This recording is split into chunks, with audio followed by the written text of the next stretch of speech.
DPA news Marathi, शोध सत्य बातमीचा.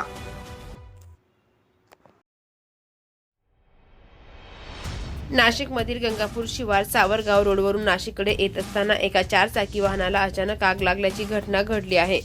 टोयोटा कंपनीची गाडी क्रमांक MH15 EP1216 या वाहनाला सायंकाळी सुमारे 6 वाजता अचानक आग लागली. आग लागल्याची माहिती मिळताच सातपूर अग्निशमन दलाला तातडीने कळवण्यात आले.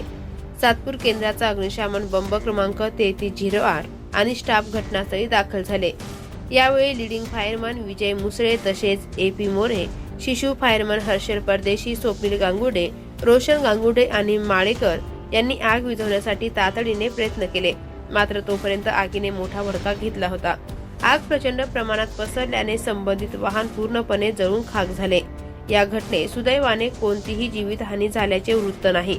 सदर गाडीचे मालक प्रवीण वरंदळ असल्याची माहिती मिळाली आहे.